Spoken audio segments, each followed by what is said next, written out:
కర్ణాటక ధర్మస్థలలో వందల మృతదేహాల ఖననం ఆరోపణల కేసు కీలక మలుపు తిరిగింది. చివరికి ఆ కేసు అంతా ఉత్తదే అని తేల్చింది సిట్.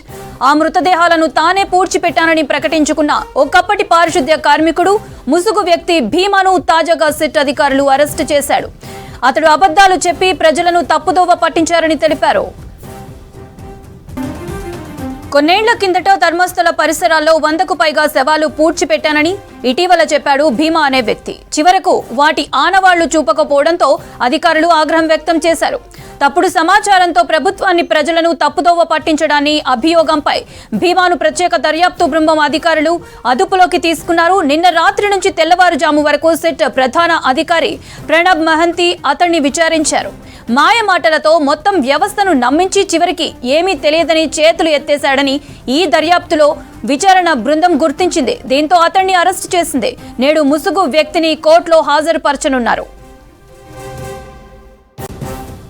ఈ కేసులో తప్పుడు ఆరోపణలు చేసిన బెంగళూరు మహిళ సుజాత భట్ని కూడా పోలీసులు అరెస్టు చేసే అవకాశాలు కనిపిస్తున్నాయి. వైద్య విద్య చదివే తన కుమార్తె అనన్య భట్ 2003లో ధర్మస్థల వెళ్లి అదృశ్యమైందంటూ ఆమె ఫిర్యాదు చేసింది. అయితే అదంతా కట్టుకదేనని ఆమెనే ఒప్పుకుంది. దీంతో ఆమె ఇంటికి పోలీసులు వెళ్లారు. విచారణ అనంతరం ఆమెను అదుపులోకి తీసుకోనున్నట్లు సమాచారం. దక్షిణ కన్నడ జిల్లాలో ధర్మస్థల ప్రముఖ శైవ క్షేత్ర ప్రాంతంలో గతంలో పనిచేసి వెళ్లిన పారిశుద్ధ్య కార్మికుడు ఇటీవల సంచలన ఆరోపణలు చేశాడు. 1998 నుంచి 2014 మధ్య ఇక్కడ అనేక మంది మహిళలు, యువతులు హత్యకి గురయ్యారని, వారి మృతదేహాలను తానే పూడ్చిపెట్టానని పోలీసులకు ఫిర్యాదు చేశాడు.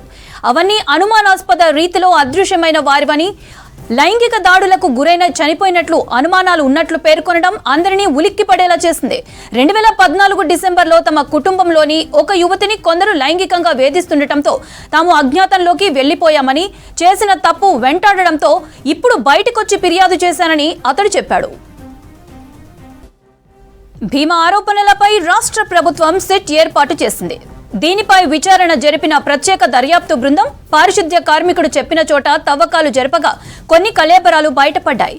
ఈ క్రమంలోనే ఇటీవల అతడు మాటలు మార్చడం మొదలు పెట్టాడు. చివరికి అంతా ఉత్తదే అని తేల్చారు సిట్ అధికారులు. చివరికి అతన్ని అరెస్టు చేశారు.